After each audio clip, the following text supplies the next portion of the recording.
హల్లెలూయా. మాట్లాడక మహి మాట్లాడతావా? మాట్లాడు, కూర్చో, సైలెంట్ కూర్చో. జోవి కూర్చోలే.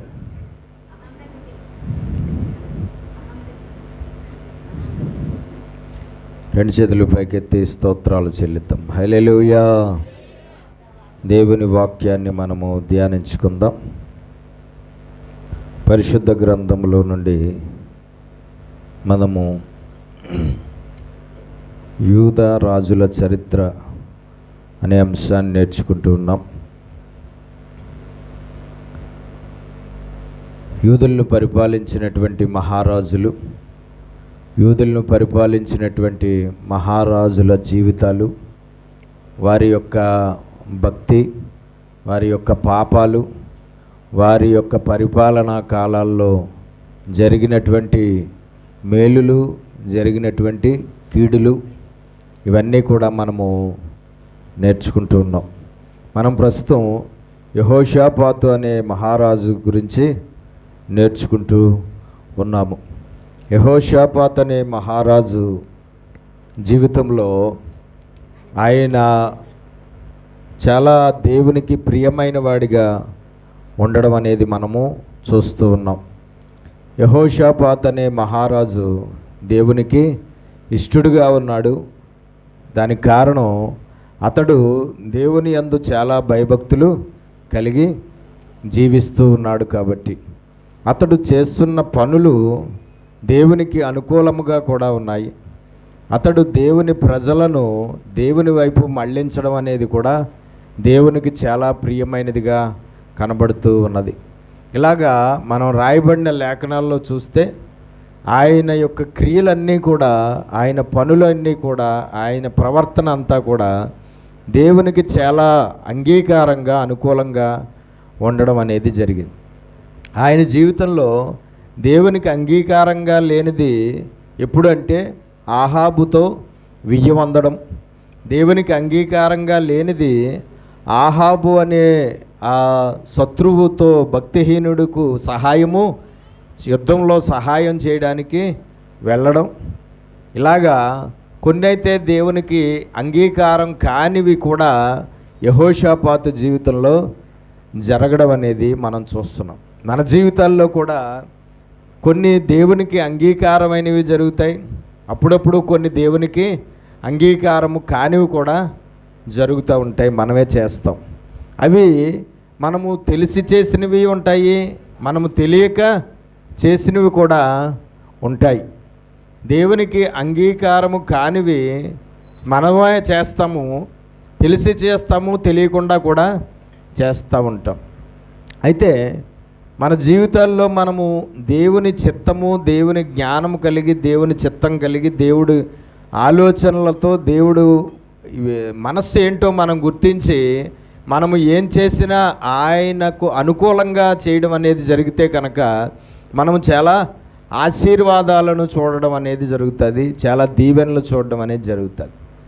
అప్పుడప్పుడు ఒక్కొక్కసారి ఆయన యెహోషాపాతు దేవునికి అంగీకారం కాని పనులు చేసినప్పుడు, అంగీకారమైన పనులు ఎన్నో చేసినా అంగీకారం కాని పనులు చేసినప్పుడు దేవుడికి కోపము రగులుకున్నది అని చూసాము. యెహోషాపాతు మీద ఏం చూసాం మనం? ఆయనకి ఏం రగులుకుందంట? కోపము రగులుకున్నది. కాబట్టి మన జీవితాల్లో కూడా మనం దేవునికి అంగీకారమైన పనులు ఎన్ని చేసినా అప్పుడప్పుడు దేవునికి అంగీకారం కాని పనులు కూడా చేస్తాము. చేసినప్పుడు మన మీద కూడా ఖచ్చితంగా దేవుడికి కోపము రగులుకుంటుంది. మన మీద కూడా దేవుడు కోపం వస్తుంది. మన మీద కూడా ఖచ్చితంగా దేవుడు ఏదో ఒక రూపంగా ఆ కోపాన్ని బట్టి శిక్షించడం అనేది కూడా జరుగుతూ ఉంటుంది. కాబట్టి మన జీవితాల్లో అటువంటి పరిస్థితులు రాకుండా చూసుకోగలిగితే మనం ఎప్పుడూ దేవుని కోపానికి గురవ్వాల్సిన అవసరము ఉండదు. దేవునికి మహిమ కలుగునుగాక. సరే, మనము యెహోషాపాతు జీవితంలో ఇంకా జరిగిన విషయాలు ఏంటో మనము చూద్దాం. పరిశుద్ధ గ్రంథంలో నుండి 2వ దినవృత్తాంతములు 20వ అధ్యాయం మొదటి నుంచి చదువుదాం. రెండవ దినవృత్తాంతములు 20వ అధ్యాయం మొదటి నుంచి.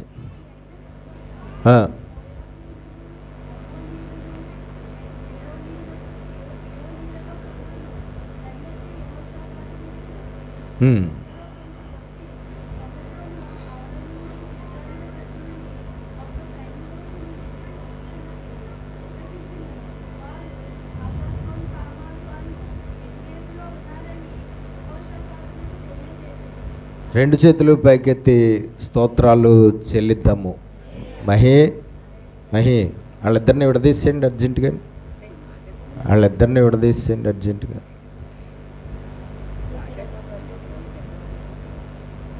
లెగాలి లెగాలి. అక్కడ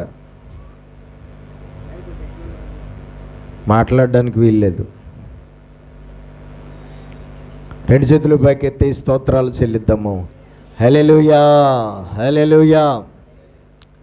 20వ అధ్యాయంలో మనం చూస్తే 1-2 వచనాల్లో ఏమని కనబడుతుందండి?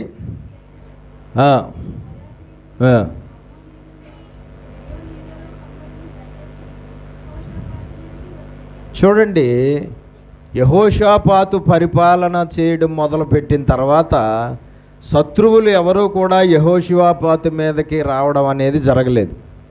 యెహోషాపాతు పరిపాలన మొదలుపెట్టిన కాలంలో మనం ఇప్పుడు వరకు యుద్ధాలు అనేవి జరగడం మనము చూడలేదు. ఇప్పుడు వరకు ఏ యుద్ధాలు జరగకుండా ఆ దేశంలో గొప్ప నెమ్మదిని కలగజేసింది ఎవరంటే దేవుడే. ఎవరిని బట్టి ఇప్పుడు వరకు ఏ యుద్ధాలు లేకుండా దేశంలో నెమ్మది కలగజేశాడంటే యెహోషాపాతుని బట్టే. ఇప్పుడైతే హఠాత్తుగా ఒక 3 రాజ్యాల వారు ఒకేసారి యెహోషాపాతు మీదకి దండెత్తి రావడం అనేది జరిగింది. దేవునికి స్తోత్రం కలుగునుగా. చూడండి, యెహోషాపాతు జీవితము ఇప్పుడు వరకు చదివిన అధ్యాయాల్లో మనం చూస్తే అతడు చాలా దేవునికి అంగీకారంగా ఉన్నాడు, ప్రియమైన వాడిగా ఉన్నాడు. దేవునికి స్తోత్రము కలుగునుగాక. హల్లెలూయా. మరి అతడు దేవునికి అంగీకారంగా ఉన్నప్పుడు, ప్రియమైన వాడిగా ఉన్నప్పుడు ఆ భయంకరమైన యుద్ధము జరగవలసినటువంటి పరిస్థితి ఎందుకు వచ్చింది? దేవుడు 3 రాజ్యాల వారు ఒకేసారి యెహోషాపాతు మీదకి ఎందుకు వచ్చారు? 3 రాజ్యాల వారు ఒకేసారి యెహోషాపాతు మీదకి వచ్చినప్పుడు దేవుడు ఏం చేశాడు? వాళ్ళు 3 రాజ్యాల వారు ఒకేసారి వచ్చినప్పుడు వాళ్ళని యెహోషాపాతు మీదకి రాకుండా దేవుడు ఆపలేడా? వచ్చిన తర్వాత సహాయం చేశాడు. సరే, రాకముందే ఆపగలడు కదా, రాకుండా కూడా ఆపగలడు కదా. రాకుండా కూడా ఏ శత్రువులు కొన్నిసార్లు కొంతమంది మహారాజులు పరిపాలన చేసిన కాలంలో ఏ శత్రువులు కూడా ఆ రాజుల మీదకి, ఆ రాజ్యాల మీదకి రాకుండా దేవుడు ఆపడం అనేది జరిగింది బైబిల్లో. అలాగే ఇప్పుడు కూడా రాకుండా దేవుడు సహాయము చేస్తే బాగుండేమో కదా. దేవునికి స్తోత్రం కలుగునుగా. మనము ఎంత మంచి విశ్వాసాన్ని కొనసాగిస్తున్నా, ఎంత మంచి భక్తిని కొనసాగిస్తున్నా, ఎంత మంచి ప్రార్థనా జీవితాన్ని కలిగి ఉన్నా, ఎంత ఆత్మపూర్ణులుగా ఉన్నా, ఎంత దేవునికి అంగీకారంగా ఉన్నా, ఎంత దేవునికి ప్రియమైన వారుగా ఉన్నా, ఒక్కొక్కసారి ఖచ్చితంగా కొన్ని యుద్ధాలు మన జీవితాల్లో జరుగుతాయి. ఒక్కొక్కసారి కొన్ని యుద్ధాలు జరగడానికి దేవుడు అనుమతిస్తాడు. ఒక్కొక్కసారి ఆ యుద్ధాలలో ఖచ్చితంగా మనము నిలిచి ఉండవలసిన అవసరము ఉంటుంది. ఖచ్చితంగా ఊహించిన విధంగా కొన్ని భయంకరమైన పరిణామాలు గుండా మనం ప్రయాణము చెయ్యవలసి వస్తుంది. ఏ మాత్రము కూడా మనము ఊహించము అలాంటి పరిణామాలు గుండా మనము ప్రయాణము చేయవలసి వస్తుందని. కానీ మనము ఊహించని పరిణామాలు మన జీవితాల్లో ఒక్కొక్కసారి ఎదురవుతాయి. మనకి దేవునికి స్తోత్రం కలుగునుగా. మనము చాలా బాగా ఉన్నాం కాబట్టి దేవుళ్ళో ఎప్పుడు ఏ యుద్ధాలు నా ఇంట్లో నా జీవితంలో జరగకూడదు అనుకుంటే అది కుదిరే పని కాదు. నేను చాలా పెర్ఫెక్ట్గా దేవుళ్ళో ఉన్నాను కాబట్టి ఏ సమస్యలు, ఏ శ్రమలు, ఏ శోధనలు, ఏ ఇరుకులు, ఏ ఇబ్బందులు, ఏ కష్టాలు, ఏ నష్టాలు నాకు, నా ఇంటి వారికి రాకుండా ఉండాలి అని అనుకుంటే కుదిరే పని కానే కాదు. నేను చాలా పెర్ఫెక్ట్గా నేను నా ఇంటివారు యెహోవాను సేవిస్తున్నాం కాబట్టి ఖచ్చితంగా ఎప్పుడు దేవుడు ఏ విధంగానూ ఏ కీడుకు చెడుకి కూడా ఎప్పుడు అనుమతి నా కుటుంబంలో ఎవరికి రాకుండా అనుమతి ఇవ్వాలి అని అనుకుంటే అది కుదిరే పని కానే కాదు. దేవునికి మహిమ కలుగునుగాక. ఒక్కొక్కసారి మనం ఎంత దేవునికి అంగీకారంగా ఉన్నా కొన్ని కీడుల గుండా ప్రయాణము చెయ్యక తప్పదు, కొన్ని శ్రమల గుండా కొన్ని కష్టాల గుండా ప్రయాణం చేయక తప్పదు, కొన్ని పరీక్షల గుండా ప్రయాణం చేయక తప్పదు.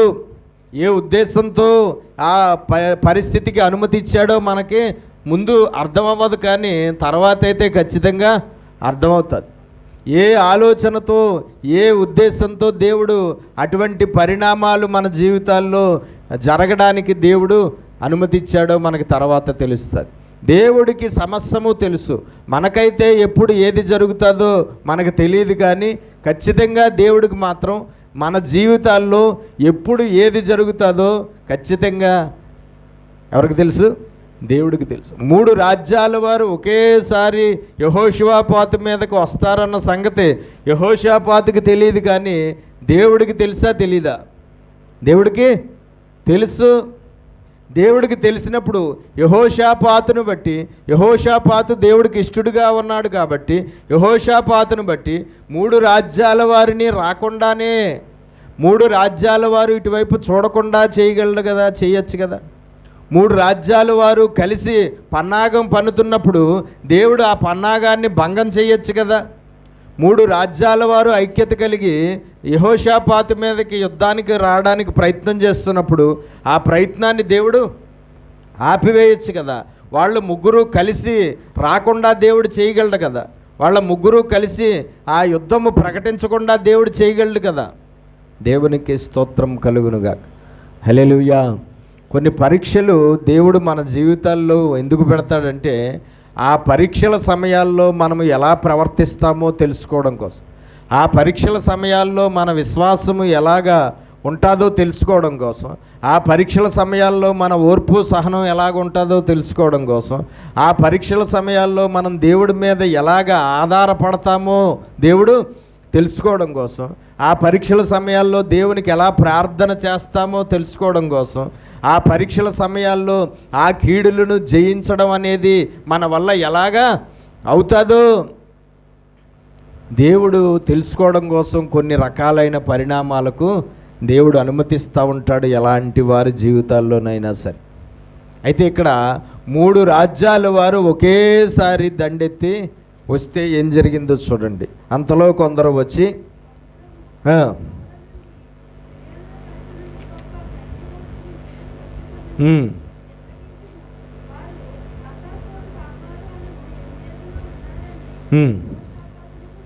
యెహోషువపాతుకి 3 రాజ్యాల సైన్యము ఒకేసారి కలిసి ఈ రాజ్యముతో యుద్ధం చేయడానికి వచ్చారు అని, ఫలానా స్థలంలో వాళ్ళందరూ కూడుకుని ఉన్నారని సమాచారం తెలిసింది యెహోషాపాతుకి.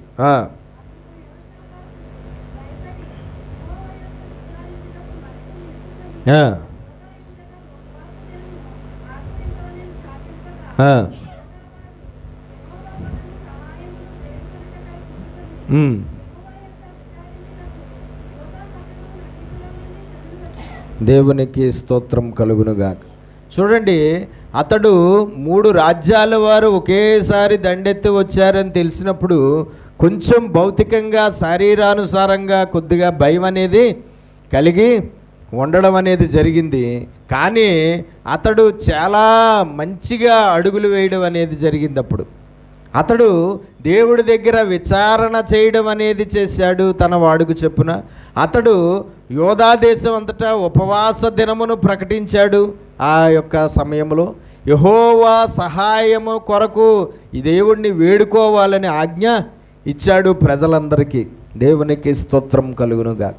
చూడండి, కొన్ని కీడులు గుండా, కొన్ని పరీక్షల గుండా, కొన్ని ఆయాసకరం మనకి చాలా విరోధమైనటువంటి పరిస్థితులు గుండా మనం ప్రయాణం చేయవలసి వచ్చినప్పుడు అప్పుడు మనం స్టెప్స్ ఎలాగయ్యాలో కూడా మనకు బాగా తెలియాలి.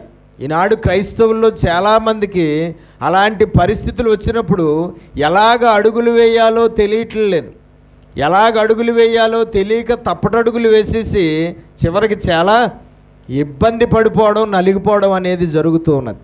మనం తెలుసుకోవాల్సింది ఏంటంటే ఎలాంటి పరిణామాలు మన జీవితాల్లో ఎదురవుతాయో మనకి ఎప్పుడూ కూడా తెలీదు. ఎలాంటి పరిణామాలు ఎదురైనా ఆ సమయంలో మనము ఎలాగా అడుగులు వేయాలి, ఎలాగ దేవుడిని వేడుకోవాలి, ఎలాగ దేవుడి మీద విశ్వాసం ఉంచాలి, ఎలాగ దేవుడే మనకు దిక్కుగా అప్పుడు మనం ఎలాగ ఉండాలి అన్నది మనకి తెలియాలి. చూడండి, ఎటువంటి పరిణామాలు ఎదురైనా మనం ఖచ్చితంగా ఎవరి మీద ఆధారపడి ఉండాలి? దేవుడి మీద. ఖచ్చితంగా ఎవరి మీద విశ్వాసం ఉంచాలి? దేవుడి మీద. ఖచ్చితంగా ఎవరిని మనం వేడుకోవాలి? దేవుడిని. ఎవరికి మొరపెట్టాలి? దేవుడికి. ఎవరి వైపు చూడాలి? దేవుడి వైపే. ఎవరు దేవుడు మనకు సహాయం చేసేలాగా మనం అప్పుడు ఏం చెయ్యాలాగా చెయ్యాలండి. దేవునికి స్తోత్రం. మనము కొన్నిసార్లు కీడులు గుండా ప్రయాణం చేసినప్పుడు చాలామందికి దేవుడు అస్సలు జ్ఞాపకం రాడు. కొన్ని సమస్యలు, కొన్ని శ్రమలు, కొన్ని కష్టాలు, కొన్ని ఇబ్బందులు, కొన్ని బాధలు, కొన్ని రకరకాలైనటువంటి నలిగిపోతున్న పరిస్థితులు గుండా ప్రయాణం చేసినప్పుడు చాలామంది క్రైస్తవులకి దేవుడు జ్ఞాపకం రాడు.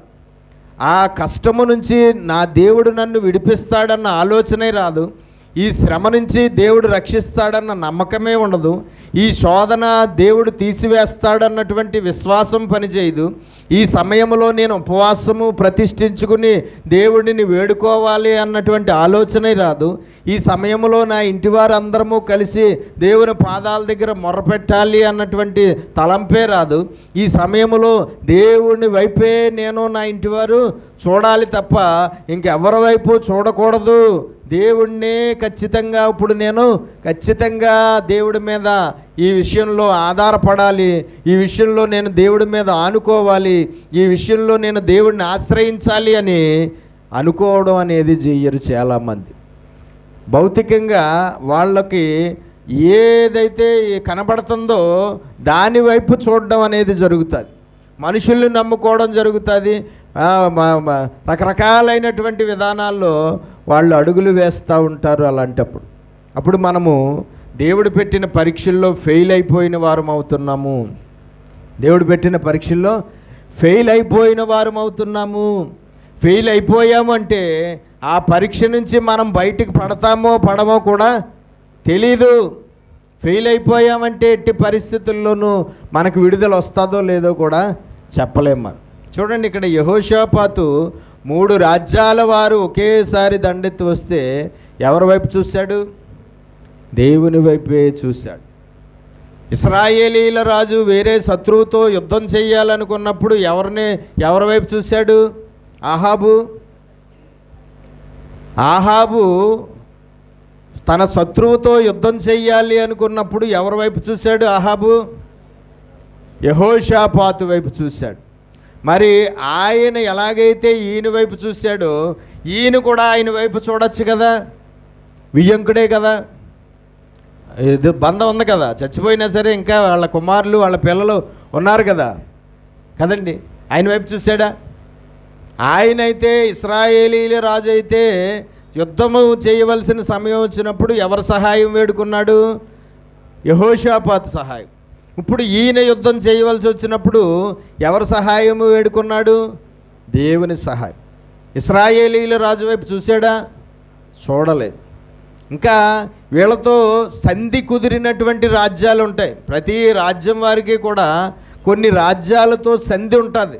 అంటే కొన్ని రాజ్యాల రాజులతో మంచి స్నేహం ఉంటుంది. ఆ స్నేహాన్ని బట్టి, ఆ సంధిని బట్టి ఇలాంటి సమయాల్లో సహాయం అడుగుతూ ఉంటారు. ఇదిగో పలానా రాజ్యము రాజు మా మీదకి దండెత్తి వస్తున్నాడు కాబట్టి నువ్వు నేను స్నేహితులం కాబట్టి నీ సైన్యమును నా సైన్యంతో కలిపి యుద్ధంలో సహాయము చెయ్యమని అడగడం అనేది జరుగుతూ ఉంటుంది. యుద్ధాల్లో చాలా ఎక్కువగా ఇది జరుగుతూ ఉంటుంది. అలాగే యెహోషాపాతుకు కూడా స్నేహం కలిగిన రాజులు ఉన్నారు. యెహోషాపాతుకి చాలా స్నేహము సన్నిహితంగా ఉన్నటువంటి రాజ్యాలు ఉన్నాయి అప్పటికి. కానీ ఏ రాజ్యం వైపు చూడలేదు, వేరే రాజ్యాల సహాయం కోరలేదు, వేరే రాజ్యాల రాజుల వైపు చూడలేదు. దేవునికి స్తోత్రం కలుగునుగాక. ఎవరి వైపు చూశాడు? దేవుని వైపే చూశాడు. మన జీవితాల్లో కూడా ఏమి సంభవించినా ఎవరి వైపు చూడాలి? దేవుడి వైపే చూడాలి. ముందు చూపు లోకం వైపు, ముందు చూపు మనుషుల వైపు, ముందు చూపు బయటికి వెళ్ళిపోతుంది. కానీ క్రైస్తవులది దేవుడి వైపు చూపు నిలబడదు కష్ట సమయాలలో. కానీ దేవుడి వైపు మనము చూడడం అనేది జరగాలి. అప్పుడు ఎవరిని చూడకూడదు, ఎవరి సహాయము వేడుకోకూడదు, ఏ మనుషుల్ని లక్ష్య పెట్టకూడదు, ఎవరికి మన సమస్యను చెప్పుకోవలసిన అవసరము లేదు, ఎవరి దగ్గర మొరపెట్టవలసిన అవసరం లేదు, ఎవరిని సహాయం వేడుకొని బతిమాలవలసిన అవసరము లేదండి. మనుషుల సహాయము వ్యర్థము. మనుషులు ఎవ్వరూ కూడా మనకు ఉపయోగపడేవారుగా ఉండరు భూమి మీద. మనుషులందరూ కూడా మనకి ఏదో ఒక రకంగా ఏదో ఒక సమయంలో కీడునే మనకి ఖచ్చితంగా చేస్తారు తప్ప మనుషులు ఉపయోగపడేవారుగా ఎవ్వరూ ఉండరు. మనుషులు సహాయం చేసేవారుగా ఎప్పుడూ ఉండరు. మనుషులు ఎప్పుడు కూడా ఏ మాత్రము ఏ మనిషికి ఉపయోగపడడం కానీ సహాయం చేయడం కానీ ఏది కూడా జరగదు. అందుకనే దేవుడు అన్నాడు, మనుషుల సహాయము వ్యర్థము. మనుషులను నమ్ముకొనుట కంటే యెహోవాను ఆశ్రయించుట మేలు. దేవునికి స్తోత్రం కలుగును. కాబట్టి ఇక్కడ ఎవరి వైపు చూశాడు? యెహోవా యొద్ద విచారించుటకు మనసు నిలుపుకొని యోధా అంతటా ఉపవాస దినము ఆచరింపవలనని చాటింపగా దేవునికి స్తోత్రం. రాజ్యంలో ఆజ్ఞ ఇవ్వడం జరిగింది. యోధా దేశంలో ఉన్న యోధా ప్రజలందరూ కూడా ఏం చెయ్యాలి? ఖచ్చితంగా యోధా దేశంలో ఉన్న యోధా ప్రజలందరూ కూడా ఒకరోజు ఉపవాసం ఉండి దేవుడిని వేడుకోవాలి, సహాయము కొరకు దేవుణ్ణి వేడుకోవాలన్నటువంటి రూల్ పాస్ చేశాడు. ఎవరు? దేవునికి స్తోత్రం కలుగును. చూడండి, కీడులు, ఆపదలు, అపాయాలు, ఇరుకులు, ఇబ్బందులు, కష్టాలు, నష్టాలు, రోగములు ఇలాంటివి మనకు విరోధంగా పనిచేసేవి ఏవైతే ఉంటాయో, ఏదైనా సరే మనకు విరోధంగా పనిచేయడానికి దేవుడు అనుమతి ఇచ్చినప్పుడైనా, లేదంటే ఏదైనా సరే దేవుడు అనుమతి కాకుండా ఒకవేళ వేరే రూట్లో ఏదైనా విరోధంగా పనిచేసినా ఖచ్చితంగా మన దగ్గర ఉన్న ఆయుధం ఏదంటే ఆ సమయంలో ఉపవాసము. ఏదండి? ఉపవాసము. దేవునికి స్తోత్రం. ఖచ్చితంగా అనుభవిస్తున్న పరిస్థితిని బట్టి ఒకరోజైతే ఒకరోజు, 3 రోజులైతే 3 రోజులు, 7 రోజులు అయితే 7 రోజులు, 40 రోజులైతే 40 రోజులు, 20 రోజులైతే 20 రోజులు, 10 రోజులు అయితే 10 రోజులు, ఖచ్చితంగా మనం అనుభవిస్తున్న పరిస్థితిని బట్టి ఉపవాసమును ప్రతిష్ఠించుకోవడం అనేది చాలా చాలా ముఖ్యమైన పని. దేవునికి స్తోత్రం కలుగును.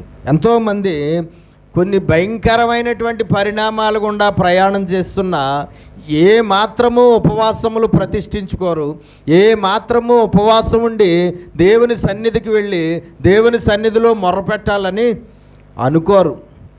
ఆ మొర్ర నా ఇంట్లోనే నేను పెడుతున్నాను కదా సరిపోతుంది అని అనుకుంటారు. మొర్ర పెడుతున్నాను కదా అనుకుంటారు, కానీ ఉపవాసంతో మొర్ర పెడితే నాకు చాలా మేలు జరుగుతుంది అని తెలిసినా సరే కొంతమంది ఉపవాసం అనే ఆయుధాన్ని ఉపయోగించరు. ప్రార్థన చేస్తే కార్యం జరుగుతుందన్న సంగతి తెలిసినా సరే ఉపవాసం ఉండి ప్రార్థన చెయ్యరు. ఉపవాసం ఉండి దేవుని మందిరానికి వెళ్ళి దేవుని మందిరంలో నా ఆత్మను కుమ్మరించి ప్రార్థన చేస్తే దేవుడు అద్భుతంగా విడుదల నాకు ఇస్తాడు అన్న సంగతి తెలిసినా సరే ఉపవాసం ఉండదు, ప్రార్థన ఉండదు, మందిరము ఉండదు, విజ్ఞాపన ఉండదు. ఏదో మామూలుగా వారింట్లో వాళ్ళు ఏదో ప్రార్థన ఎలాగైతే చేసుకుంటూ ఉంటారో ఆ సమయంలోనే నన్ను విడిపించు, ఆ సమయంలోనే నన్ను కాపాడు, ఆ సమయంలోనే నన్ను ఇలా రక్షించు అని వారు డైలీ ప్రార్థనల సమయంలోనే ప్రార్థనలు చేస్తూ ఉంటారు తప్ప ప్రత్యేకంగా చూడండి, యెహోషువపాతు మీరందరూ ఉపవాసం ఉండి మీ ఇళ్లల్లో ప్రార్థన చేయండి అని అనలేదు. అన్నాడా? ఎక్కడ కూడుకున్నారు వీళ్ళందరూ? ఎక్కడ కూడుకున్నారని ఉంటుంది? యెహోవా మందిరములో అని ఉంటుంది తర్వాత వచనాల్లో. మొత్తం యోధా దేశంలో ఉన్న యోధా ప్రజలందరూ కూడా ఒకరోజు ఉపవాసం ఉన్నారు. ఉపవాసము వారి గృహాలలో వారు లేరు, కానీ వారి గృహాలను విడిచిపెట్టి వారి ఇంట్లో ఎంతమంది అయితే ఉన్నారో వాళ్ళ ఇంట్లో ఉన్న మనుషులందరూ కూడా కలిసి ఎక్కడ కూడుకున్నారు? దేవుని మందిరములో కూడుకున్నారు. ఉపవాసము దేవుని మందిరములో ఉండి చేసి దేవునికి మొర్ర పెట్టారు. అవునా? దేవునికి మహిమ కలుగునుగా. కాబట్టి నాకు అలాగ శోధన వచ్చేసింది, ఇలాగ శోధన వచ్చేసింది, అలాంటి కష్టం వచ్చేసింది, ఇలాంటి కష్టం వచ్చేసింది అని చెప్పి మైకులు పట్టుకుని చర్చకు వచ్చిన జనాలందరికీ చెప్పి మీరందరూ ఈ విషయంలో ప్రార్థన చేయండి, మీరందరూ మొరపెట్టండి, మీరందరూ నా కోసం, నా కుటుంబం కోసం, నేను అనుభవిస్తున్న శోధన కోసం ప్రార్థన చేయండి అని చెప్పడం వల్ల ప్రయోజనం ఏమీ ఉండదు. చర్చికి ఎంతమంది అయితే వస్తారో అంతమంది నీ కోసం, నీ కష్టం కొరకు ప్రార్థన చేయవలసిన అవసరం లేదు. నువ్వు నీ ఇంటివారు ఉపవాసం ఉండి ఆ విషయంలో దేవుని మందిరానికి వెళ్ళి నువ్వు నీ ఇంటివారు ఉపవాసంతో ప్రార్థన చేస్తే అద్భుతంగా దేవుడు సహాయము చేస్తాడు. క్రైస్తవులకి చాలా బద్ధకం ఏంటి అంటే వారి కష్టం పోయేలాగా వారు ప్రార్థన చేయడానికి కూడా చాలా బద్ధకం. ఎంతసేపు ప్రార్థనలకు కూడా ఇతరుల మీద ఆధారపడిపోవడమే చాలా ఎక్కువగా మనుషులు ఉంటారు క్రైస్తవులు. ఎంతసేపు పాస్టర్లను ప్రార్థన చేయమంటారు, ఎంతసేపు సంఘ సభ్యులను ప్రార్థన చేయమంటారు, ఎంతసేపు ఎక్కడెక్కడెక్కడెక్కడ ఎవరెవరైతే ఉన్నారో వాళ్ళందరికీ ఫోన్లు చేసి వాళ్ళందరికీ ప్రార్థనలు చేయమని అడుగుతూ ఉంటారు. కానీ వాళ్ళందరూ అక్కర్లేదు. ఆ సమయంలో నీ కోసం ప్రార్థన చేయవలసిన అవసరం లేదు. నీవు నీ ఇంటివారు దేవుడికి మొర్రపెడితే చాలు. నీ కష్టం పోవాలంటే ఎవరెవరో ప్రార్థన చేస్తే ఎలా పోతుంది? నీ ఇంటివారు అనుభవిస్తున్న కష్టం పోవాలంటే ఎవరెవరో ప్రార్థన చేస్తే ఎలా పోతుంది? నువ్వు నీ ఇంటివారు అనుభవిస్తున్న కష్టం పోవాలంటే నువ్వు నీ ఇంటివారు ఉపవాసం ఉండి మొరపెట్టాలి. కానీ పాస్టర్ గారు మొరపెట్టడం వల్ల ప్రయోజనం ఉంటుందా? సంఘ సభ్యులందరూ మొరపెట్టడం వల్ల ప్రయోజనం ఉంటుందా? లేదంటే నీకు తెలిసిన క్రైస్తవులు, నీకు తెలిసిన సంఘ సేవకులు వాళ్ళందరూ, వాళ్ళ చర్చ్ మెంబర్స్ అందరూ ప్రార్థనలు చేస్తే ప్రయోజనం ఉంటుందా? దేవునికి స్తోత్రం కలుగునుగాక. హల్లెలూయా. కాబట్టి మనం తెలుసుకోవాల్సింది ఏంటంటే యోధా దేశములో ఉన్న ప్రజలందరూ కూడా ఉపవాస దినమును ప్రతిష్ఠించుకున్నారు. యోధా దేశంలో ఉన్న ప్రజలందరూ కూడా ఉపవాసము ఉండడానికి నిశ్చయించుకున్నారు. ఉపవాసం ఉండి దేవుని మందిరంలో కూడుకున్నారు. అలాంటి చంటి పిల్లల్ని కూడా తీసుకొచ్చి వాళ్ళకు కూడా తల్లులు ఆ రోజు ఏమి ఇవ్వలేదట? పాలు ఇవ్వలేదంట. ఆ చంటి పిల్లలకు కూడా ఆ రోజు ఉపవాసమే. ఆ చంటి పిల్లలకు కూడా ఉపవాసమే ఆ రోజు. వాళ్ళ పశువులు ఏవైతే ఉన్నాయో ఆ పశువులకు కూడా మేత పెట్టలేదట. వాళ్ళు భర్తలుగా ఉన్నవారు ఉద్యోగాలు, వ్యాపారాలు, డబ్బు డబ్బు డబ్బు అంటూ పరిగెత్తలేదు, కానీ ఆ రోజు దేవుని మందిరంలో కూడుకున్నారు. భార్యలుగా ఉన్నవారు బట్టలు అంట్లు అంటూ తిరగలేదు, కానీ ఇంట్లో వాళ్ళందరూ ఎక్కడ కూడుకున్నారు? ఎక్కడ కూడుకున్నారు? మందిరంలో కూడుకున్నారు. కొడుకులు, కూతుర్లు స్కూళ్ళు, కాలేజీలు, చదువులు, పరీక్షలు అంటే పోలేదు, కానీ ఎక్కడ కూడుకున్నారు? మందిరంలో కూడుకున్నారు. అలాంటి చంటి బిడ్డలు కలిగిన తల్లులు కూడా, చంటి బిడ్డలు కలిగిన తల్లులు పిల్లలకు పాలు ఇవ్వాలి, వాళ్ళు ఆహారం బాగా తింటేనే వాళ్ళకి పాలు వస్తాయి. అయినా సరే వాళ్ళు పిల్లల పాలుకు ఇవ్వాలన్నటువంటి ఆలోచన కలిగి లేరు, కానీ వాళ్ళు ఆహారం తినలేదు, వాళ్ళ పిల్లలకు కూడా పాలు ఇవ్వలేదండి. దేవునికి స్తోత్రం. మనుషులమైన మనం చేస్తే చాలులే ఉపవాసాలు, మన పశువులు ఎందుకు ఆకలితో ఉంచడం అని అనుకోలేదు. వాళ్ళ పశువులకు కూడా మేత పెట్టలేదంట ఆ రోజు. అంటే ఎవరెవరు ఉపవాసాలు చేశారు యోధా దేశంలో? భార్య, భర్త, పిల్లలు, శిశువులు, పశువులు, ఏ టు జెడ్ అందరూ. దేవునికి స్తోత్రం కలుగునుగా. మన కుటుంబాల్లో సమస్యలు ఎన్నో వచ్చినా ఒకవేళ ఉపవాసం ఉండి మందిరంలోకి వెళ్ళి ప్రార్థన చేయడం అనేది జరిగితే ఇంటిలో ఎంతమంది చేస్తారు? ఒక ఇంట్లో ఎంతమంది చేస్తారు చెప్పండి? ఒక ఇంటికి, ఒక కుటుంబంలో వారు అందరూ నలిగిపోతున్నారు. ఒక కుటుంబంలో వారు అందరూ నలిగిపోతుంటే ఆ కుటుంబంలో వాళ్ళ నలుగుడు పోవడం కోసం ఉపవాసం ఉండి దేవుని మందిరానికి వెళ్ళి ఒకవేళ ప్రార్థన చెయ్యాలని అనుకుంటే ఆ ఇంట్లో ఎంతమంది వచ్చి దేవుని మందిరంలో ఉపవాసం ఉండి ప్రార్థన చేస్తారు? ఎవరు చెప్పండి? ఒక్కరే. ఎవరా ఒక్కరు?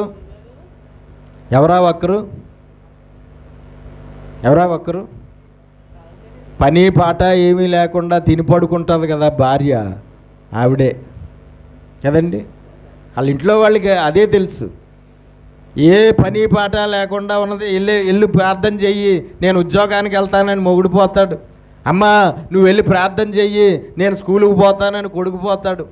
అమ్మా నువ్వు వెళ్ళి ప్రార్థన చెయ్యి, నేను కాలేజీకి పోతానని కూతురు కాలేజీకి పోతుంది. ఏంటండి? కాబట్టి వీళ్ళందరూ బిజీయే. ఎటొచ్చి ఏ పని పాట లేకుండా తిని పడుకునేది ఎవరంటే ఇంట్లో భార్య ఒకతే. అందుకనే మొగుడు భార్యనే వెళ్ళి ప్రార్థన చేయి అంటాడు. ఒకవేళ పిల్లలు కూడా తల్లినే వెళ్ళి ప్రార్థన చేయమంటాడు.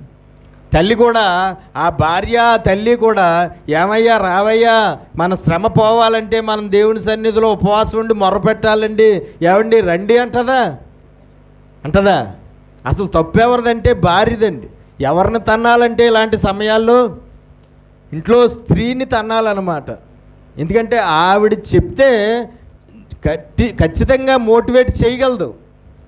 ఇంటిలో ఉన్న మనుషులను మోటివేట్ చేయగలిగిన కెపాసిటీ ఉంటుంది భార్యకి, తల్లికి, కానీ చేయదు. వస్తుందా? ఆవిడ ప్రార్థన మీద ఆవిడకి చాలా అపారమైన విశ్వాసం. ఎందుకంటే ఆయన గారు మీరు వెళ్ళండి ఉద్యోగం చేసుకుని ఈవేళ రోజుకి 1000 వస్తుంది కదా, ఆ 1000 అట్టుకుని వచ్చేయండి సాయంత్రానికని పంపించేస్తుంది. పిల్లలు చదువులు పోకూడదు, మీరు అసలు IPS IASలో చదువుతున్నారు కదా, ఒకరోజు మీరు స్కూల్కి వెళ్ళలేదంటే IAS మిస్ అయిపోతుందని వాళ్ళనే స్కూల్కి కాలేజీలకి పంపించేస్తుంది. ఈ భార్య మోటివేట్ చేయదు ఈ తల్లి. ఆవిడే వచ్చి ప్రార్థన చేస్తానంటదే, చేయడానికి సిద్ధపడుతుందేమో, కానీ ఇంటిలో వారు అందరూ కూడా వచ్చి ప్రార్థన చేయడానికి సిద్ధపడరు. దేవునికి స్తోత్రం కలుగును గాక. హల్లెలూయా. కానీ మనం తెలుసుకోవాల్సింది ఏంటంటే, ఎవరి పని వాళ్ళు చూసుకుంటూ ఎవరో ఒక మనిషి వెళ్ళి ప్రార్థన చేస్తే కార్యాలు జరగవు. ఇంట్లో వాళ్ళు అందరూ నలుగుతున్నారా? ఇంట్లో వాళ్ళు అందరూ మొరపెట్టవలసిందే. ఇంట్లో వాళ్ళు అందరూ నలుగుతున్నారా? ఇంట్లో వాళ్ళు అందరూ ఉపవాసం ఉండవలసిందే. ఇంట్లో వాళ్ళు అందరూ నలుగుతున్నారా? ఇంట్లో వాళ్ళు అందరూ మందిరానికి వెళ్ళవలసిందే. ఇంట్లో వాళ్ళు అందరూ నలిగిపోతున్నారా? ఇంట్లో వాళ్ళు అందరూ దేవుని సహాయము కొరకు వేడుకోవలసిందే. అప్పుడే దేవుడు కనుదృష్టి పడుతుంది ఆ కుటుంబం మీద. అప్పుడే దేవుడు సహాయం చేయాలన్న నిర్ణయానికి వస్తాడు. అప్పుడే వారిని విడిపించాలన్న ఆలోచనకు వస్తాడు. అప్పుడే వాళ్ళని కాపాడాలని దేవుడు డిసైడ్ అవుతాడు. దేవునికి స్తోత్రం కలుగును. ఒకవేళ ఇంటిలో భార్య ఆ ఇంటి ఇల్లుపాతి నలిగిపోతున్న నలుగురిని బట్టి ఉపవాసం ఉండి మందిరంలోకి వెళ్ళి ప్రార్థన చేస్తుంటే, ఆ భార్య ప్రార్థన చేస్తున్నప్పుడు, అయ్యో ఇంత కన్నీరు కార్చి ప్రార్థన చేస్తున్నావు, అయ్యో అసలు మీ ఆయన ఏం చేస్తున్నాడు చూద్దామని చెప్పి వాళ్ళ ఆయన వైపు కళ్ళు తిప్పుతాడు. ఆయన ఎక్కడుంటాడు? ఆయన ఎక్కడుంటాడు? ఉద్యోగంలో ఉంటాడు, వ్యాపారంలో ఉంటాడు. ఆయనకి లేదు భారం. ఆయన నలుగుతున్నాడు ఇంట్లో, కానీ ఆయనకి భారం లేదు. పిల్లలు ఎక్కడ ఉన్నారో చూద్దాం పో, నేను పిల్లలను చూస్తాడు. వాళ్ళు ఎక్కడ ఉంటారు? స్కూల్లో కాలేజీల్లో గంతులు వేసి రంకిలేస్తూ ఉంటారు, లేడి పిల్లల్లాగా. వాళ్ళు ఇంట్లో తల్లిదండ్రులు కుటుంబం అంతా ఎంతో నలిగిపోతున్నా సరే ఈ పిల్లలుగా ఉన్నవారికి ఏమీ పట్టించుకోరు. ఏమీ ఉండదు బాధ, ఏ భారము ఉండదండి, ఏ భారం ఉండదు. చక్కగా వాళ్ళ స్కూల్లోనూ వాళ్ళ కాలేజీల్లోనూ తోటి స్నేహితులతో గంతులు వేసి రంకిలేస్తూ ఉంటారు. ఇక్కడ తల్లి చూస్తే పొలోమని కన్నీరు గారుస్తుంది, భర్త చూస్తే బిజీగా ఉన్నాడు, పిల్లలు చూస్తే చాలా ఆనందంగా రంకిలేస్తున్నారు. అప్పుడు ఎందుకమ్మా నీ ఇంట్లో వాళ్ళు అందరూ చాలా చక్కగా హ్యాపీగా ఉన్నారు కదా, నువ్వెందుకు అలాగే దేవుతావు అని చెప్పి అలా పక్కకు తీసేస్తాడు. అంతే. ఏం చేస్తాడండి? పక్కకు తీసేస్తాడు. దేవునికి మహిమ కలుగును గాక. హల్లెలూయా. ఆ రోజు ఏ ఇంట్లో ఆడవాళ్ళు ఉన్నారో ఆ ఇంట్లో ఆడవాళ్ళే వచ్చి ప్రార్థన చేశారా, లేదంటే మగ ఆడ పిల్ల పీసు శిశువు పశువు అందరూ వచ్చి ప్రార్థన చేశారా? అందరూ ఉపవాసం ఉన్నారా లేదా? వయసుతో సంబంధం లేకుండా అందరూ ఉపవాసముతో ఉన్నారా లేదా? కన్న తల్లికి ఎంత బాధగా ఉంటుందండి. పాలు తాగే పిల్లోడు పాలు ఇవ్వకుండా పాలు కోసం ఏడుస్తూ ఉంటే ఆడికి పాలు ఇవ్వకుండా ఆడిని ఉపవాసం ఉంచిందంటే తల్లి ఎంత ఎంత ఎదగా ఉండుంటుంది. దేనికోసం ఆ పాలు తాగే పిల్లోడికి పాలు కోసం కేకలు వేసి ఏడుస్తున్నా సరే వాడికి పాలు ఇవ్వకుండా వాడి చేత ఉపవాసం చేయించింది దేనికోసం? తల్లి దేనికోసం? విడుదల కోసము. దేవునికి స్తోత్రం కలుగునుగాక. మన జీవితాల్లో జరిగిపోయాయి అన్నీ జరిగిపోవాలి, కానీ దేవుడు కార్యాలు చేసేయాలి. ఎవరి పనులు వాళ్ళే చేసేసుకుంటారు, కానీ దేవుడు కార్యాలు చేసేయాలి. ఎవరి ఉద్యోగాలు వాళ్ళయే, ఎవరి డబ్బు వాళ్ళదే, ఎవరి చదువులు వాళ్ళయే, ఎవరి పని వాళ్ళదే, కానీ ఏమైపోవాలి? కార్యాలు జరిగిపోవాలి, అద్భుతాలు జరిగిపోవాలి, ఆశ్చర్యకార్యాలు జరిగిపోవాలి. వాళ్ళ ఇంట్లో వాళ్ళు ప్రార్థన చేయరు, కానీ పాస్టర్ గారు పాస్టమ్మ గారు ప్రార్థన చేసేయాలి వాళ్ళ ఇంట్లో నలుగుడి కోసం. వాళ్ళ ఇంట్లో వాళ్ళు ప్రార్థన చేయరు, కానీ సంఘ సభ్యులు అందరూ ప్రార్థన చేసేయాలి ఆ కుటుంబంలో నలుగుడి కోసం. దేన్న న్యాయంగా ఉందా? మీకులే ఇంట్లో వాళ్ళకే బాధ లేకపోతే బయట వాళ్ళకి ఎక్కడ వస్తుందండి బాధ? ఇంట్లో వాళ్ళకే భారం లేనప్పుడు బయట వాళ్ళకి ఎందుకు వస్తుంది భారం? నలిగిపోతున్న వాళ్ళకే భారం లేకపోతే వేరే వాళ్ళకి వస్తుందా భారం? కాబట్టి ఆ రోజు ఉపవాసం ఉండి ప్రార్థన చేశారు. యెహోవా వలన సహాయము నువ్వు వేడుకొనుటకై కూడుకొనిరి. యెహోవా యొద్ద విచారించుటకు యోధా పట్టణములన్నిటిలో నుండి జనులు వచ్చిరి.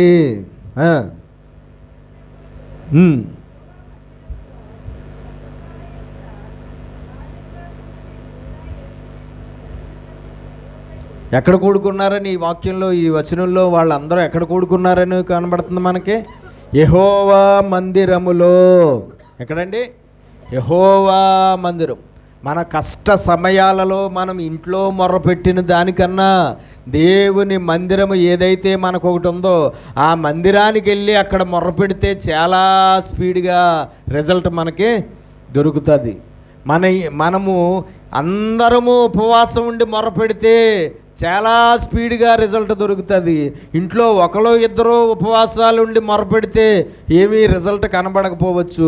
లేదంటే మనము మందిరానికి వెళ్లకుండా ఇంట్లోనే ఉపవాసం ఉండి మొరపెడితే అంత రిజల్ట్ సరిగ్గా కనబడకపోవచ్చు. కానీ ఇంటిల్లిపాతి కూడా దేవుని మందిరానికి వెళ్ళి ఇంటిల్లిపాతి కూడా దేవుని దగ్గర ఉపవాసం ప్రతిష్ఠించుకుని ఇంటిల్లిపాతి కూడా భారంతో అనుభవిస్తున్న శోధనను బట్టి భారంతో దేవుని సహాయాన్ని వేడుకుంటే కనుక అద్భుతంగా ఒకే ఒక్క రోజులో వాళ్ళకి ఎలా కార్యం జరిగిందో అలాగే మన కుటుంబాలు కూడా ఒకే ఒక్క ఒక్కరోజు ఉపవాస ప్రార్థనతోనే కార్యాలు జరుగుతాయి.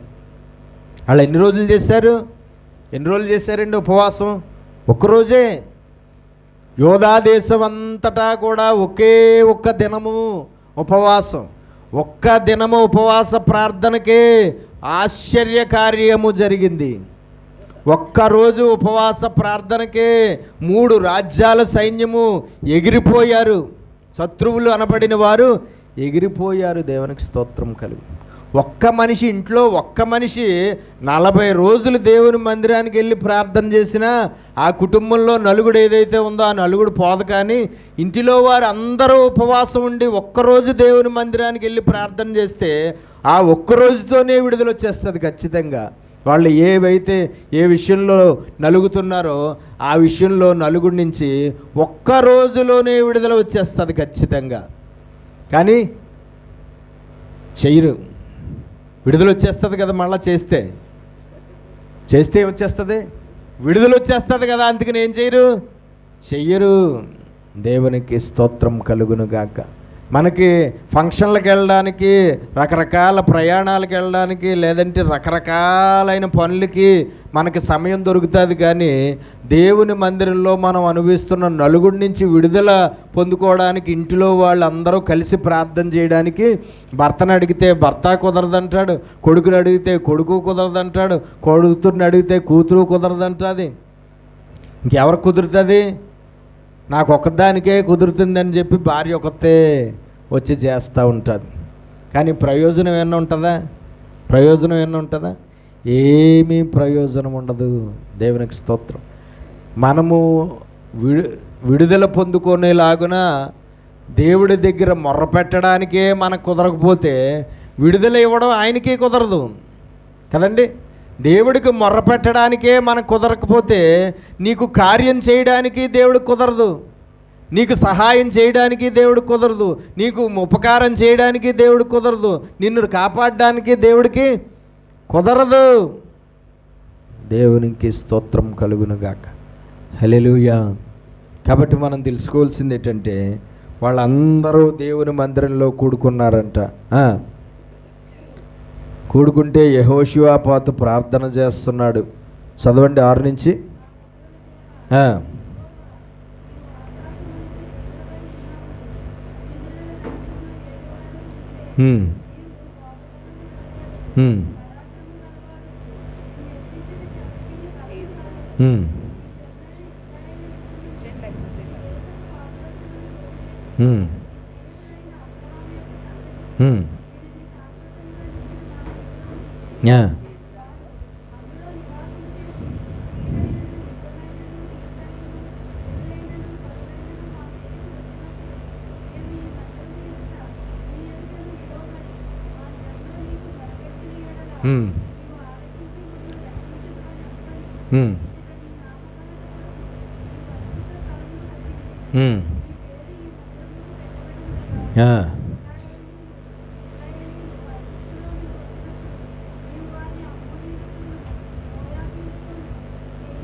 ఈ 3 రాజ్యాల శత్రు సైన్యముతో యుద్ధం చేయడానికి మాకు శక్తి చాలదు. ఇప్పుడు ఏం చెయ్యాలో కూడా మాకు తోచటం లేదు. నీవే మాకు దిక్కు అని ప్రార్థన చేసెను. ఏంటండి? నీవే మాకు దిక్కు. ఇప్పుడు యెహోషువాపాతు చేసిన ప్రార్థనలో కేవలము ప్రస్తుతము అనుభవిస్తున్నటువంటి పరిస్థితి గురించి ఆయన విజ్ఞాపన చేసిన మొక్కలు 2. ఏంటి ఆ మొక్కలు? ఈ విస్తారమైన సైన్యముతో యుద్ధం చేయడానికి మాకు శక్తి సరిపోదు, ఏం చెయ్యాలో మాకు తోచట్లేదు, ఇప్పుడు నీవే మాకు దిక్కు.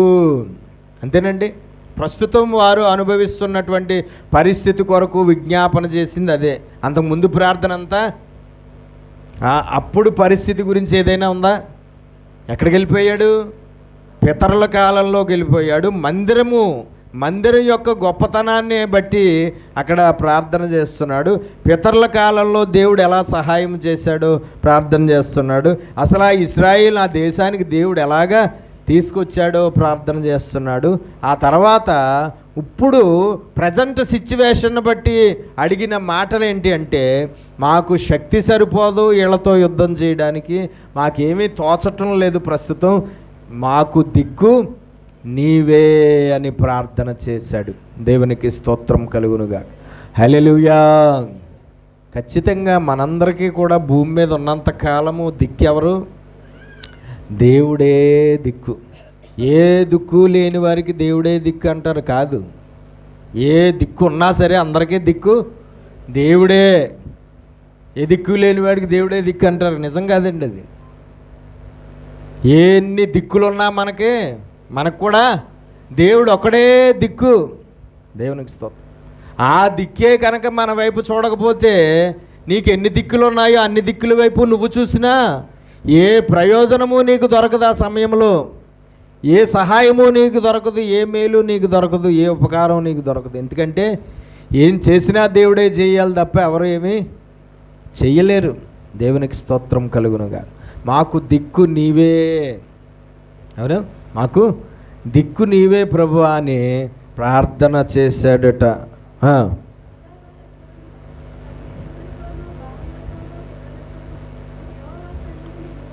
చూడండి, కుటుంబాలుగా ఎంత కుటుంబాలుగా భర్తలు, భార్యలు, శిశువులు, పిల్లలు అందరూ కూడా ఆ రోజు ఆ ఉపవాస ప్రార్థన రోజు దేవుని మందిరంలో ఉన్నారు. ఉపవాసం ఉన్నటువంటి వారుగా వాళ్ళందరూ కూడా ఉన్నారు. దేవునికి స్తోత్రం కలుగునుగాక. హల్లెలూయా. ఖచ్చితంగా మనము నలిగిపోవడం అనేది జరిగినప్పుడల్లా ఇలాగే మనం కూడా అడుగులు వేయగలిగితే, ఇలాగే దేవుడి వైపు చూడగలిగితే, ఇలాగే ఉపవాసాలు ఉండగలిగితే, ఇలాగే ఇంటిల్లిపాతి దేవుని మందిరంలో నివసించి మొర్రపెట్టగలిగితే, ఇలాగే మనము దేవునిని నీవే మాకు దిక్కు ప్రభువా అని వేడుకోగలిగితే, ఒక్కరోజు చాలు నీ కష్టం పోవడానికి. ఒక్కరోజు ఉపవాస ప్రార్థన చాలు నీకు విడుదల దేవుడు ఇవ్వడానికి. దేవునికి స్తోత్రం. అది నువ్వు ఎన్ని రోజుల నుంచి నలిగిపోతున్నదో ఒక్క రోజు చాలండి. దేవునికి స్తోత్రం కలుగునుగా. ఆశ్చర్యకార్యము, భీకర కార్యము జరుగుతుంది. దేవునికి స్తోత్రం. కానీ ఆ ఒక్కరోజు కూడా మనకు మొరపెట్టడానికి కుదరదు. ఆ ఒక్కరోజు కూడా ఉపవాసం ఉండడానికి కుదరదు. ఆ ఒక్కరోజు ఇంటిల్లిపాతి కూడుకోవడానికి కుదరదు. ఆ ఒక్కరోజు ఇంట్లో వాళ్ళందరూ కలిసి దేవుని మందిరానికి వెళ్ళి దేవుడి సహాయం వేడుకుని మొరపెట్టడానికి కుదరదు. మనకి కుదరటం లేని కారణాల చేతే మన కుటుంబాల్లో నుండి మనం నలుగుతున్న నలుగుడు పోవటం లేదు బయటికి. మనకి కుదరటం లేని కారణం చేతే శ్రమలు పోవటం లేదు. మనకి కుదరటం లేని కారణం చేతే విడుదల రావటం లేదు. మనకి కుదరటం లేని కారణం చేతే స్వస్థతలు రావటం లేదు. మనకి కుదరటం లేని కారణం చేతే మన శత్రువులు అక్కడ ఎలాగైతే శత్రువులు ఓడించబడ్డారో, మనకు కుదరటం లేని కారణం చేతే మన శత్రువులు ఓడిపోవడం జరగటం లేదు. వాళ్ళే మన మీద విజయము సాధించడం జరుగుతుంది. దేవునికి స్తోత్రం కలుగునుగా. కాబట్టి మనం తెలుసుకోవాల్సింది ఏంటంటే, బైబిల్లో ప్రతీదీ ఎందుకు రాయించాడంటే దాన్ని ఫాలో అవుతామని రాయించాడు. మనం ఎన్నో వేల సంవత్సరాల క్రితం జరిగిపోయిన కథలన్నీ ఎందుకు మనకు బైబిల్లో ఎందుకు రాయించాడు? సేమ్ అలాగే మనం కూడా చేస్తాము అని. అలాంటి సమయాల్లో అలాగే అడుగులు వేయాలని, అలాంటి సమయాల్లో అలాగే ప్రవర్తించాలని, అలాంటి సమయాల్లో అలాగే మొరపెట్టాలని, అలాంటి సమయాల్లో అలాగే ఉపవాసాలు ఉండాలని, అలాంటి సమయాల్లో అలాగే దేవుడిని వేడుకోవాలని. అలాంటివన్నీ ఎందుకు రాయించాడంటే మనము సేమ్ అలాగే మనం కూడా అడుగులు వేస్తామని. కానీ మనకి ఎన్ని స్టోరీలు తెలిసినా బైబిల్లో ఉన్న స్టోరీలన్నీ తెలుసు మనకి. బైబిల్లో ఉన్న స్టోరీలన్నీ కంఠస్థం వచ్చేసు. కానీ అదేంటో కానీ అలాంటి సమయంలో ఆ స్టోరీల్లో ఎలాగైతే వాళ్ళు అడుగులు వేశారో అలా మాత్రం అడుగులు మనము వెయ్యము. వేస్తామా చెప్పండి? వెయ్యము. ఎన్ని కుటుంబాలు ఉన్నాయి ఇక్కడ? చాలా కుటుంబాలు ఉన్నాయి కదా. మీ కుటుంబాల్లో సూటిగా అడుగుతున్నాను ప్రశ్న, మీ కుటుంబాల్లో మీరు అనుభవిస్తున్న నలుగుడిని బట్టి కుటుంబాలుగా ఉపవాసం ఉండి, కుటుంబాలుగా మందిరానికి వచ్చి, కుటుంబం అంతా దేవుని సహాయం కొరకు మీరు అనుభవిస్తున్న కష్టం కొరకు వేడుకున్న సందర్భాలు ఎన్నున్నాయి చెప్పండి? మీ కుటుంబాల్లో చెప్పండి. ఒక్కరైనా ఉన్నారా? ఇక్కడ ఉండడం అయితే బోళ్ళు కుటుంబాలు కనబడుతున్నాయి కదా. మీ కుటుంబాల్లో నలుగుడు అనుభవించిన సందర్భాలు ఉన్నాయి కదా. ఖచ్చితంగా అనేక సమయాల్లో భయంకరమైనటువంటి నలుగుళ్ళు అనుభవించిన సందర్భాలు ఉన్నాయి కదా. మరి ఇప్పుడు మనం చెప్పుకున్నట్లుగా ఎవరైనా చేసిన వారు ఉన్నారా? ఎందుకు చెప్పండి? ఎందుకు? ఇందాక నేను చెప్పాను కదా, మొగుడేమంటాడు? నాకు కుదరదు, నా ఉద్యోగం మామూలు ఉద్యోగం కాదంటాడు మొగుడు. పిల్లలేమంటారు? మా చదువులు మామూలు చదువులు కాదంటారు పిల్లలు. కాబట్టి మనం తెలుసుకోవాల్సింది ఏంటంటే, ఇలాగే ఎన్నోసార్లు ఇంటిల్లిపాతి నలిగిపోవడం జరుగుతుంది. కానీ ఇంటిలో ఉన్నవారు అందరూ ఉపవాసం ఉండడం జరగదు. ఇంట్లో ఉన్నవారు అందరూ దేవుని మందిరంలో కూడుకోవడం జరగదు. ఇంట్లో ఉన్నవారు అందరూ ఇలాగా దేవుడికి సహాయం కొరకు మొర్రపెట్టడం జరగటం లేదు. అందుకనే ఏవి పోవటం లేదు మన కుటుంబాల్లో. అందుకనే అవి అలాగే మనల్ని నలిపేస్తానే ఉన్నాయి తప్ప మనకి విడుదల రావటం లేదు. మనకి ఆ పరిస్థితుల నుంచి మనం బయటకు రాలేకపోవడానికి కారణం అదే. దేవునికి స్తోత్రం కలుగునుగా. కాబట్టి మనం తెలుసుకోవాల్సింది ఏంటంటే ఈ ఇక్కడ ఎలాగైతే జరిగిందో అలాగా మనము కూడా అలాంటి యుద్ధ సమయాల్లో ప్రవర్తించాలి. దేవుడికి ప్రార్థన చేశారంట.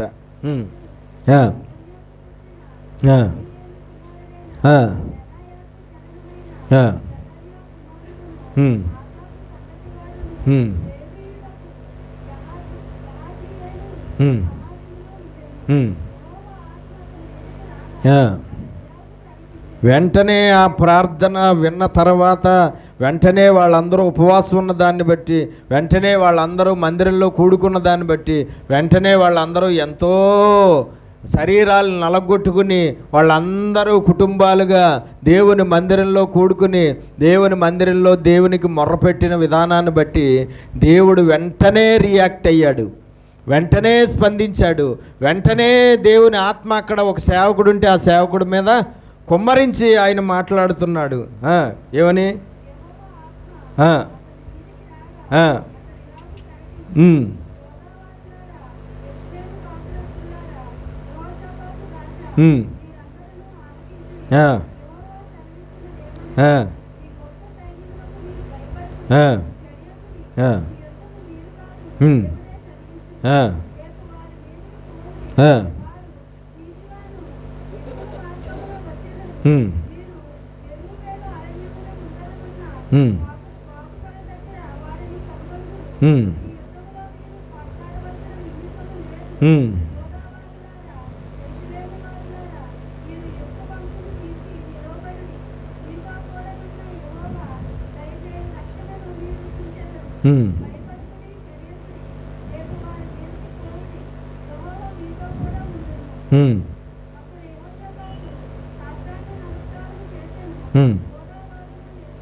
దేవునికి స్తోత్రం. చూడండి, ఎన్ని రోజులు ఉపవాసం ఉండి ప్రార్థన చేసి వచ్చింది దేవుడు స్పందించడానికి? ఒకే ఒక్కరోజు. ఆ ఒక్కరోజు ప్రార్థనకే దేవుడు స్పందించి, ఆ ఒక్కరోజు ప్రార్థనకే దేవుడు వాళ్ళకి సహాయము చేయడానికి నిర్ణయించుకుని ఇష్టపడి దేవుని ఆత్మను అక్కడ ఉన్న సేవకుడి మీద కుమ్మరించి ఆయన చేయబోతున్న కార్యము గురించి ఆయన వివరించాడు. భయపడకండి, జడేకండి, ఆ సైన్యము అంత విస్తారంగా ఉన్న వారెవ్వరూ మిమ్మల్ని ఏమీ చేయలేరు.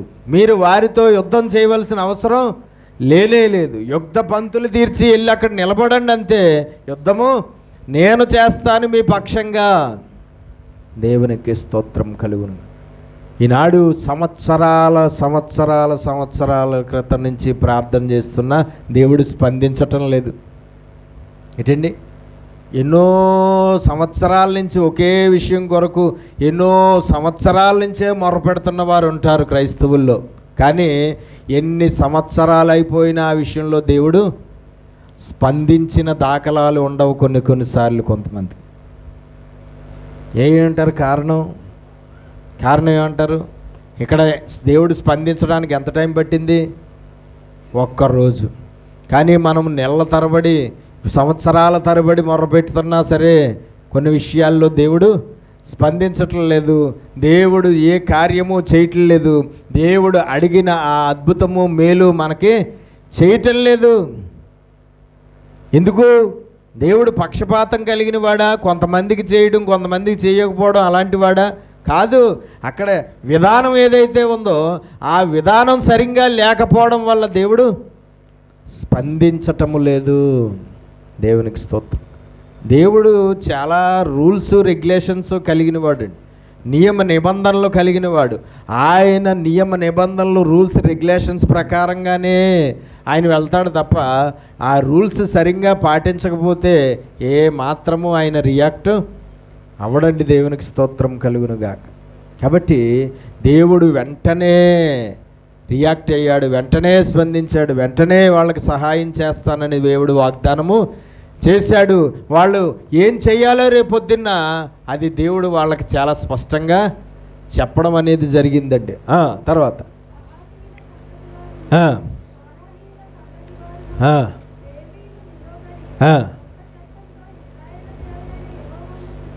దేవుని సేవ కొరకు ప్రతిష్ఠించబడిన వారు ఎవరైతే ఉన్నారో అందులో వాళ్ళందరూ కూడా ఏం చేశారట?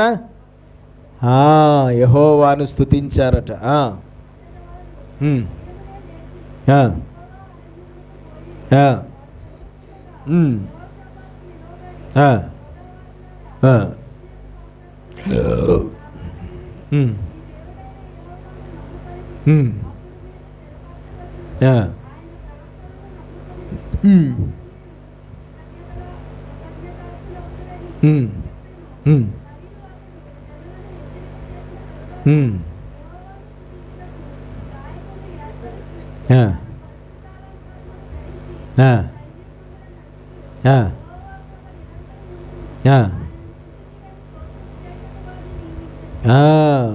మరుసటి రోజు వాళ్ళు దేవునికి స్తుతులు చెల్లించి స్తోత్రాలు చెల్లించారు తప్ప ముందు రోజులాగా ప్రార్థన చేయలేదు. ఎందుకంటే దేవుడు వాగ్దానం ఆల్రెడీ వచ్చేసింది, దేవుడు సహాయం చేస్తానని, విడిపిస్తానని.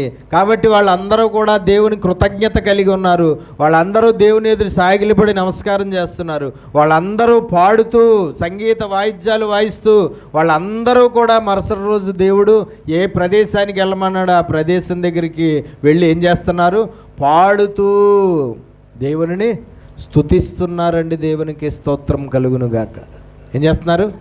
స్తుతిస్తున్నారు.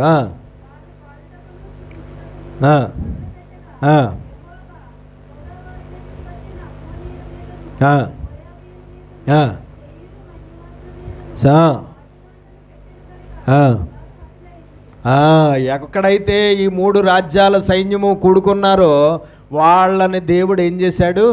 హతము చేసేశాడు.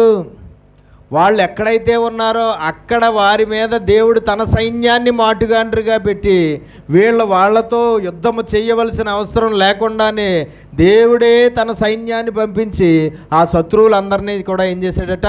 హతము చేసేశాడు. 3 రాజ్యాల సైన్యం ఏమైపోయారు? హతము చేయబడ్డారు.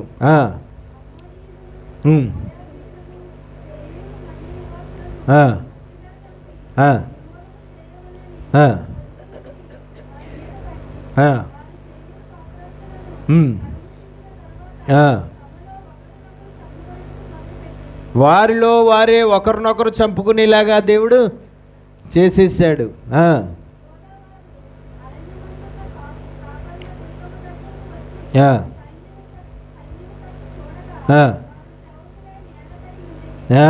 యోధా ప్రజలు ఆ శత్రువులు ఎక్కడైతే ఉన్నారో ఆ ప్రదేశానికి వచ్చి చూసేటప్పటికి ఒక్కడు కూడా ప్రాణాలతో లేడు. శత్రువులందరూ చచ్చిపడి ఉన్నారు.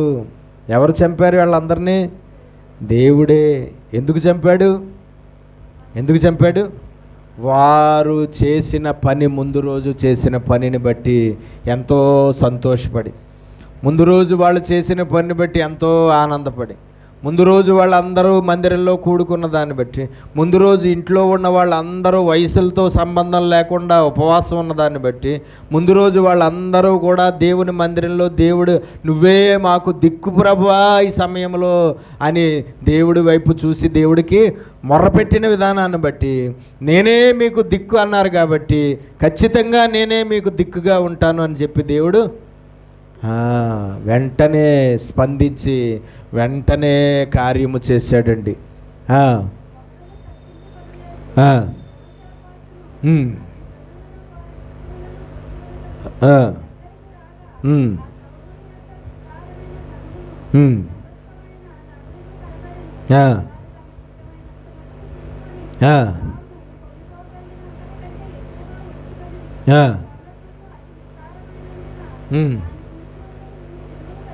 మూడు రోజులు పట్టిందటండి కొల్ల సొమ్ము కూర్చుకోవడానికి. అసలు వీళ్ళ సొమ్మంతా వాళ్ళు అటుకెళ్ళాలి, వీళ్ళని చంపేసి వీళ్ళ సొమ్మంతా వాళ్ళు అట్టుపోవాలి. కానీ వాళ్ళే చనిపోవడం వల్ల వాళ్ళ సొమ్మంతా వీళ్ళు తీసుకున్నారు. 3 రోజులు పట్టిందటండి ఆ డబ్బు, ఆ కొల్ల సొమ్ము వీళ్ళందరూ పోగు చేసుకోవడానికి. దేవునికి స్తోత్రం కలుగునుగాక. హల్లెలూయా.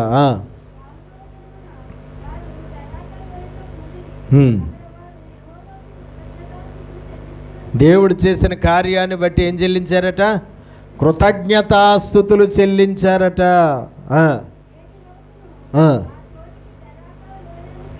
నేటి వరకు ఆ చోటికి బెరాకా లోయ.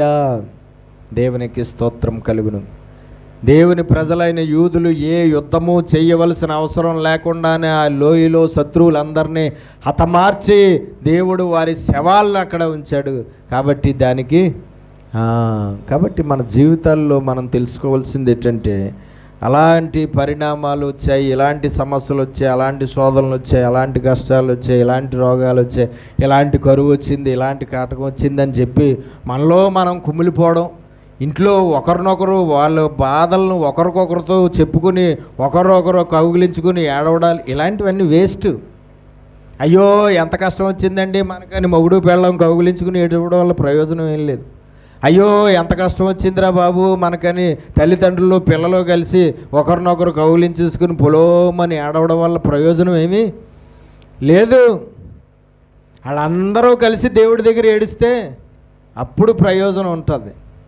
కానీ అదేంటో కాదు, ఇంట్లో ఒకరినొకరు పట్టుకుని ఏడుస్తాం, కానీ మనం అనుభవిస్తున్న కష్టాల కోసం అందరం కలిసి దేవుడి దగ్గర ఏడం.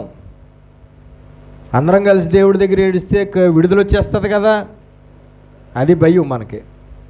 అందుకని మనం ఏడుస్తూ ఉంటాం. ఒకవేళ ఇంట్లో వాళ్ళు బోరు కొట్టేశారనుకో కలిసి ఏడవడానికి, అప్పుడు బయటోళ్ళ దగ్గరికి వెళ్ళి బయటోళ్ళ దగ్గరికి ఏడుస్తాం. ఇంక ఎవడ కనబడితే వాడు కష్టం చెప్పేసుకోవడం, కష్టం చెప్పుకున్నప్పుడు పొలవమని కొండలు నింపేసుకోవడం, ఇవన్నీ కూడా మనం చేయవలసిన పనులు కాదు. ఏ మనుషులకు చెప్పుకోవడం వల్ల ఏమీ ప్రయోజనం ఉండదు. ఏ మనుషుల దగ్గర కన్నీరు కార్చడం వల్ల ఏమీ ప్రయోజనం ఉండదు. నీ శోధన, నీ కష్టము, నీ బాధ, నీ ఇరుకు, నీ ఇబ్బంది, నీ నలుగుడు నీ చుట్టాలకు చెప్పుకోవడం వల్ల ప్రయోజనం లేదు, నీ బంధువులకు చెప్పుకోవడం వల్ల ప్రయోజనం లేదు, నీ యొక్క మనుషులకి ఎవ్వరికి చెప్పుకోవడం వల్ల ఏమీ ప్రయోజనం లేదు. ఇంకా వాళ్ళందరూ మనం అనుభవిస్తున్న నలుగుడిని బట్టి ఆనందిస్తారు, సంతోషిస్తారు. మనం అంత భయంకరంగా నలిగిపోతూ ఉంటే ఎవరికి పండగ? మన చుట్టాలకి పండగ, మన బంధువులకి పండగ. చుట్టాలు బంధువులు అంటే మనం కష్టాల్లో ఉన్నప్పుడు పండగ చేసుకునేవారే, మనం అనుభవిస్తున్న కష్టాలను బట్టి ఆనందించేవారే తప్ప ఏ ఒక్కరూ కూడా నీ కష్టంలో నేనున్నాను అని చెప్పి ఆదుకునేవారు ఎవరూ ఉండరు. కాబట్టి మనం తెలుసుకోవాల్సింది ఏంటంటే, మనలో మనం కుమిలిపోవడం, మనలో మనం కృంగిపోవడం, మనలో మనం దుఃఖపడిపోవడం, మనలో మనం బాధపడిపోవడం, లేదంటే మన కుటుంబంలో మనమే అందరం కలిసి ఒలోమని చింతపడిపోవడం, ఇలాంటివేమీ వల్ల మన కుటుంబంలో మనం అనుభవిస్తున్న పరిస్థితుల నుంచి మనం బయటికి రాలేము. మనందరికీ దిక్కైన దేవుడు ఉన్నాడు, ప్రతి కార్యము చేయగలిగిన దేవుడు, ప్రతిదీ సాధ్యమైన దేవుడు, ఏదైనా చేయగలడు. ఇందాక పాడారు కదా పాస్టమ్మ గారు, పాట పాడండి ఒకసారి.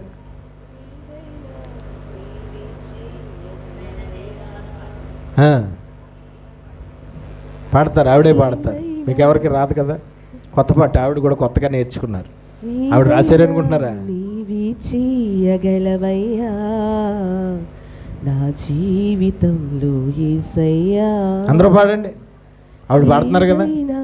నీవి చేయగలవయ్యా నా జీవితంలో యేసయ్యా, సాధ్యమే కాని వాటిని నమ్మలేని వాటిని, సాధ్యమే కాని వాటిని నమ్మలేని వాటిని నీవి చేయగలవయ్యా నా యేసయ్యా, నీవి చేయగలవయ్యా నా యేసయ్యా, ఏదైనా నీవే చేయగలవయ్యా నా జీవితంలో యేసయ్యా, ఏదైనా నీవి చేయగలవయ్యా నా జీవితంలో యేసయ్యా. కదండి, ఎంత మంచి పాట. కాబట్టి ఆయన ఏదైనా చేయగలడు, ఏదైనా ఆయనకి చేయడం సాధ్యమే. చెయ్యలేనిదంటూ ఏదీ లేదు, చెయ్యకుండా కూడా ఉండిపోయేవాడు కాదు. కానీ అక్కడ నియమ నిబంధనలు, రూల్స్, రెగ్యులేషన్స్, విధానం అనేది ఒకవేళ మన దగ్గర సరిగ్గా కనబడకపోతే మాత్రం ఆయన అలా పెండింగ్లో పెట్టేస్తాడు అంతే. చూడండి, గవర్నమెంట్ వారు కొన్ని పనులు మనకు చేయాలనుకోండి, బోల్డ్ అండ్ రూల్స్ రెగ్యులేషన్స్ అడుగుతారు. అవన్నీ కరెక్ట్గా ఉంటే పనులు జరుగుతాయి. ఒకవేళ అవన్నీ కరెక్ట్గా లేదనుకోండి, పలానా కాగితాలు అడిగారు, ఆ కాగితాలన్నీ మనం ఇచ్చామంటే టక్కనే అవుతుంది పని. కానీ ఆ కాగితాలన్నీ మనం ఇవ్వలేదు, కొన్ని ఇవ్వలేదు. అప్పుడు ఏం చేస్తారు? ఫైల్ తీసి పక్కన ఆడేస్తారు. అదే దేవుడి దగ్గర కూడా జరుగుతుంది. దేవుడి దగ్గర కూడా అదే జరుగుతుంది. ఆయన విధానం ఏదైతే ఉందో ఆ విధానం అంతా కరెక్ట్గా లేదనుకోండి, నువ్వు అనుభవిస్తున్నది ఎంత ఘోరాతి ఘోరమైన నలుగుడైనా సరే ఫైల్ పక్కకి వెళ్ళిపోద్ది అంతే. దేవుడి దగ్గర ఫైల్ పక్కకి వెళ్ళిపోయిందన్న సంగతి మనకు తెలియక మనం ఫైల్ ఇంకా ఆయన ముందే ఉందనుకుని పొలవమని సరిగ్గా ఫాలో అవ్వకుండా ఏదో మనకు తెలిసిన విధంగా వెళ్ళిపోతే ఏ మాత్రము కూడా పనులు జరగవు. దేవునికి స్తోత్రం కలుగును. కానీ అంతా కరెక్ట్గా చేయగలిగితే ఒక్కరోజు చాలు, ఏదైనా సరే దేవుడు చేయగలడు. 3 రాజ్యాల సైన్యం అంటే మామూలు విషయమా? 3 రాజ్యాలు, మళ్ళీ వచ్చిన రాజ్యాలు మామూలు రాజ్యాలు ఏమీ కాదు, చిన్న రాజ్యాలు ఏమీ కాదు. అప్పటికి చాలా బలమైన రాజ్యాలు. కానీ ఒక్కడైనా మిగిలాడా? ఒక్కడు కూడా మిగలలేదు. ఒక్కడు కూడా ప్రాణాలతో తిరిగి ఇంటికి వెళ్ళలేదు. వీళ్ళ చంపారా? యూదులు చంపారా? వీళ్ళ యుద్ధము చేయవలసిన అవసరం లేకుండానే దేవుడు తన సైన్యాన్ని పంపించి విరోధుల్ని చేశాడు. కాబట్టి మనం కూడా అలాగే మన యుద్ధ దినాలు ఎప్పుడైతే వస్తాయో అప్పుడప్పుడు యుద్ధాలు కంటిన్యూ ఉంటాయండి. కంటిన్యూ ఉండవు యుద్ధాలు, అప్పుడప్పుడు జరుగుతూ ఉంటాయి యుద్ధాలు. అలాగే అప్పుడప్పుడు మన జీవితాల్లో యుద్ధ దినాలు ఎప్పుడైతే స్టార్ట్ అవుతాయో ఆ యుద్ధాలు జరిగే సమయంలో ఇలాగా కరెక్ట్గా మనం అడుగులు వేయగలిగితే ఖచ్చితంగా దేవుడు వెంటనే స్పందించి మనకు కూడా అద్భుతమైన సహాయ సహకారాలు అందించి ఆ పరిస్థితుల నుంచి విడిపిస్తాడు, రక్షిస్తాడు. మనము కూడా ఆ యూదుల్లాగా దేవుని కృతజ్ఞతాస్తుతులు చెల్లించేలాగా దేవుడు మనకి కార్యాలు చేస్తాడు. కాబట్టి మన యుద్ధ దినాల్లో మనం కూడా చాలా వాక్య ప్రకారంగా అడుగులు వేసి అద్భుతాలను పొందుకుందాం, ఆశ్చర్య కార్యాలను పొందుకుందాం, ఆయనకే మహిమ చెల్లించేవారిగా ఉందాం. అటు దీవెన ఆశీర్వాదం దేవుడు మనందరికీ దయచేయను గాక. ప్రార్థన చేసుకుందాం. పరిశుద్ధుడా, ప్రేమ కలిగిన మా ప్రియ పరలోకపు తండ్రి, నీ శ్రేష్టమైన ఘనమైన నామమును బట్టి స్తోత్రాలు. ఇంతవరకు మాకు నువ్వు బోధించిన నీ వాక్యాన్ని బట్టి స్తోత్రాలు.